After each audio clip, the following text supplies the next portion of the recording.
দেখো বন্ধুরা কেমন বৃষ্টি হচ্ছে। গুড মর্নিং বন্ধুরা, সত্য সুমনা ডেইলি ব্লগে তোমরা সবাই কেমন আছো? আশা করি সবাই খুব খুব ভালো আছো, আর আমিও খুব ভালো আছি। তো চলে আসলাম নতুন একটা ভিডিও নিয়ে। ভিডিওটা বিছানায় বসে শুরু করছি। এখনো কোনো কাজবাজ কোনো কিছুই হয়নি, আর এই মাত্র ঘুম থেকে উঠেছি। তো এখন বাজে 7:30 মতন, একটু দেরি করেই ঘুম থেকে উঠেছি, কালকে সারা রাত ঘুম হয়নি। তো ওই কারণে তো সোনা মামার স্কুল নেই, তো সোনা মামার সাথেই বক বক করছি। তো ভিডিওটা দেখতে থাকো আর সঙ্গে। তো তারপরে এই যে বিছানাটা গুছিয়ে নিয়েছি, এখন আমি সুন্দর করে বিছানাটাকে ঝেড়ে নেব, নিয়ে যাব কলপাড়ে। তো তার আগে রান্নাঘরে যাব, বৃষ্টি হচ্ছে তো রান্নাঘরের অবস্থাটা খুবই খারাপ। তো রান্নাঘরটা গুছাবো, ঘর গুছাবো, আর ঝড় হচ্ছে না, প্রচণ্ড ধুলো ঢুকছে ঘরে। তো ঘরের সমস্ত কাজবাজ গুছিয়ে সোনা মামাকে বই পড়াবো, খেতে দেবো। সমস্ত কাজবাজ গুছিয়ে কলপাড় থেকে ঘরের মধ্যে চলে এসেছি, ফ্রেশ হয়ে নিয়েছি। তো সোনা মামাকে বই নিয়ে বসতে বলছি। তো বাইরে এক ফোঁটা বৃষ্টিও পড়ছে, এই যে দেখতেই পাচ্ছ। এখন আমি যাব রান্নাঘরেতে রান্না করতে। তো রান্নাঘরে রান্না করতে যাওয়ার আগে এই যে বৃষ্টি চলে এসছে, দেখতেই পাচ্ছ। আর তোমাদের দাদাভাই গেছে কুমড়ো কিনতে। তো বাইরে আকাশও ডাকছে প্রচণ্ড, মানে বাজ পড়ছে। তো তোমাদের দাদাভাই আসলে তারপর যাব রান্নাঘরে। রান্নার সময়ই চলে এসছে জল, আর এদিকে রান্নাঘরেও জল পড়ছে। তো ঘরেও জল পড়ে এখানে ওখান থেকে, আর দেখতেই পাচ্ছ বৃষ্টি পড়ছে। তারপরে বৃষ্টি পড়ছে, আমিও চলে আসলাম রান্নাঘরের মধ্যে, আর ভাত বসিয়ে দিয়েছি যে ভাতটা হোক, তোমাদের দাদাভাই আসলে তো সবজিটা কাটতে পারবো। কুমড়ো অর্ধেক আছে, তো কুমড়ো আলু চিংড়ি মাছের ঘন্ট হবে, আর হবে ডাল। তো ভাতটা হয়ে গেলে তারপরে গিয়ে আমি ডালটা সিদ্ধ।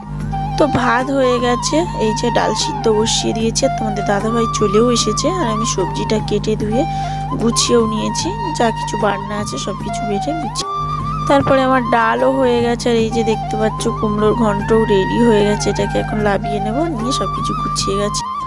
রান্নাঘরের সমস্ত গুছিয়ে গাছিয়ে নিয়ে চলে এসেছি ঘরের মধ্যে স্নান করে।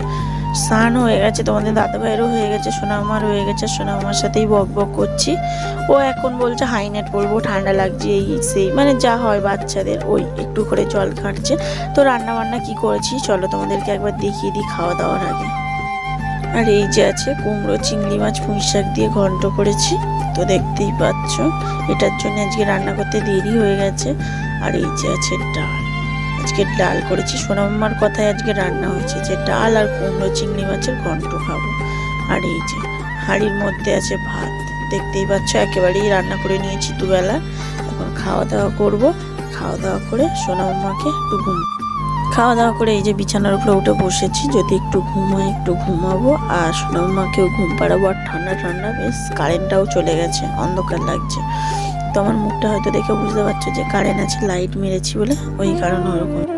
তো তারপরে এই যে খাওয়া দাওয়ার পরে যে একটু ঘুমাবো, বৃষ্টি হচ্ছে দেখো বন্ধুরা, একদম মাঠ সাদা হয়ে গেছে, আর ঘরে জল পড়ছে। রান্নাঘরের দরজা খুলে গিয়ে পুরো উলট টুলন সব কিছুই ভিজে গেছে। আমি ভিজতে ভিজতে এখন এসেছি রান্নাঘরেতে। তো ভিজে তো গেছিলাম, রান্নাঘরের সমস্ত কাজবাজ গুছিয়েও নিয়েছি, ঘরেরও পুরো ভিজে জল ঢুকেছে সব জায়গাতে, একদম উল্টোভাবে, মানে ঝড় জলটা হচ্ছে তো ওই কারণে। অনেক কষ্ট করে ভিডিওটা করেছিলাম তখন আমি। তো এই যে দাঁড়িয়ে আছি, আর অন্ধকার। তো কালকের বৃষ্টির কারণে কারেন্ট ছিল না, ওই কারণে ভিডিওটা শেষ করা হয়নি। তো শনিবারের ভিডিওটা তোমরা রবিবার পাচ্ছ। তো ভিডিওটা এই পর্যন্ত, ভালো লাগলে লাইক কমেন্ট শেয়ার করে দিও। যারা ফেসবুক থেকে দেখছো তারা ফলো করে দিও, যারা ইউটিউব থেকে দেখছো তারা সাবস্ক্রাইব করে দিও।